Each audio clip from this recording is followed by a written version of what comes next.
Sometimes they want it for themselves, for their own people.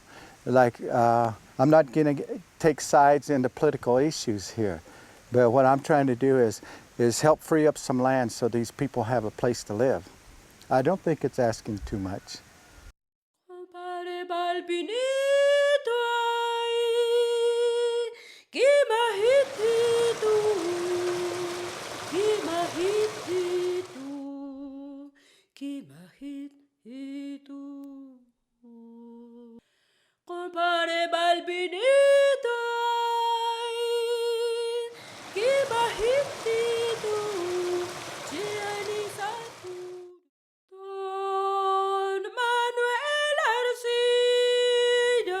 Healthcare is one of the aspects that brings the most difficulties to the quality of life of the indigenous community and the Department of Chocó in general.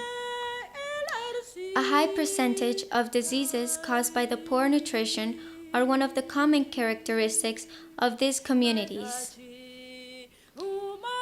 The birth rate and mortality rate are very high, especially in young children.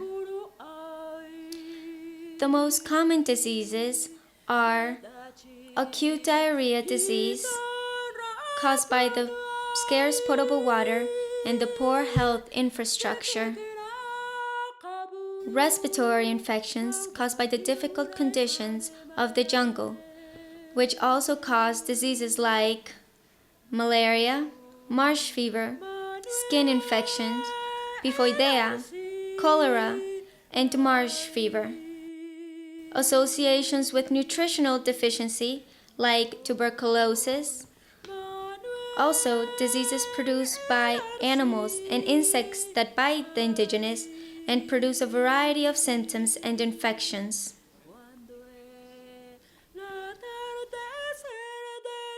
In these communities, there's women who attend to the pregnancies and births of the indigenous in a traditional form, but without any care of asepsia. These practices are performed next to the river, and in case of complications during the birth, they try to resort to the nearest hospital. But the nearest one is located in the department of Chocó, 4 hours away from the nearest community. One of the most unfortunate cases was the one of a young indigenous woman who had complications during her birth. Her son had his umbilical cord wrapped around his neck, and sadly, there was nothing to do. Even with the effort of the community and the Haibana, both lives were lost.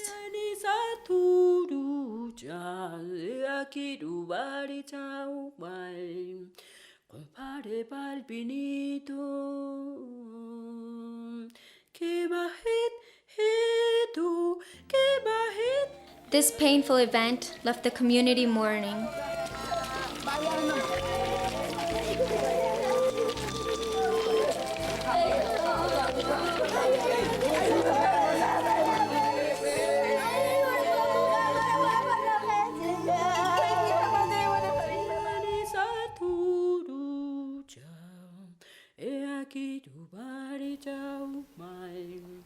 With the support of the regional government, a small clinical center was built in the indigenous community of Tarena.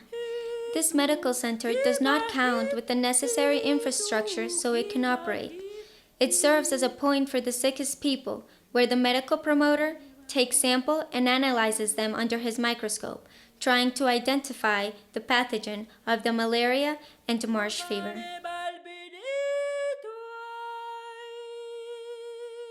The unbreakable wish of bettering these communities brought us to this small school in one of the communities, where we tried to preserve and recover their traditional culture of the indigenous community.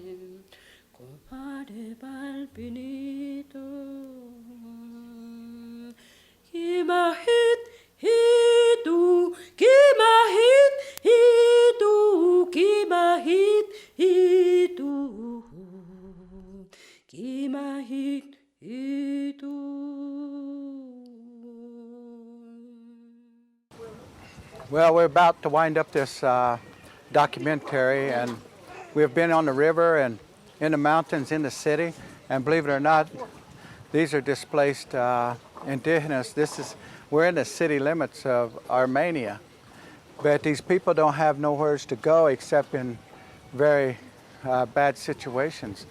What we're trying to do is get some help for these people, and by me being a nonprofit organization, I'm trying to get some help for these people. And this is only a drop in the bucket. How many people in Colombia are displaced from the war?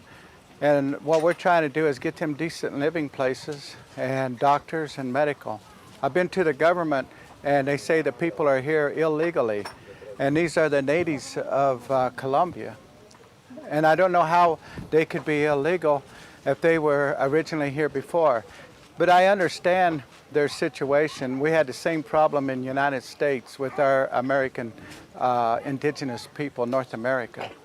So as we should learn from our mistakes in trying to help these people and help the government of Colombia to help these people.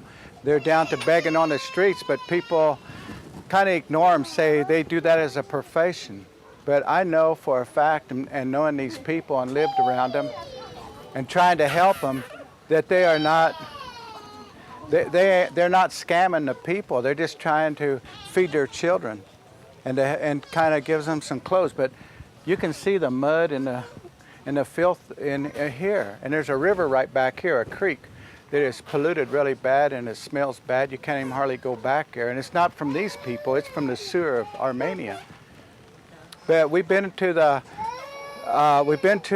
river, and now we're going into, we come to the city, and then we went to the mountains. But the whole documentary is to expose what's going on here in Colombia, and just start here. If we could start in Armenia and maybe get some help for these people, we could bloom. I'm teaching 35 children now English, so they have an opportunity, not just the ABCs, but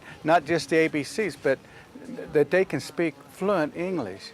So I'm involved in several things, and so is a lot of other people.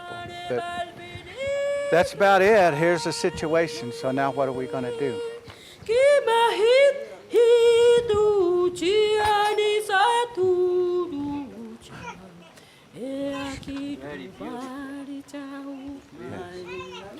The baby is beautiful. Yes.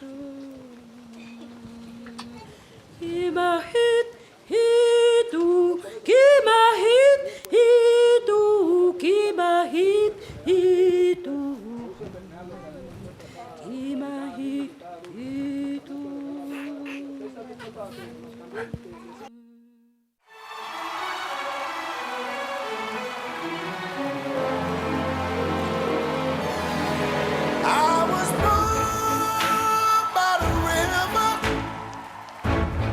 in a little tent, and oh, just like that river I've been running ever since. It's been a long time coming, but I know a change's gonna come.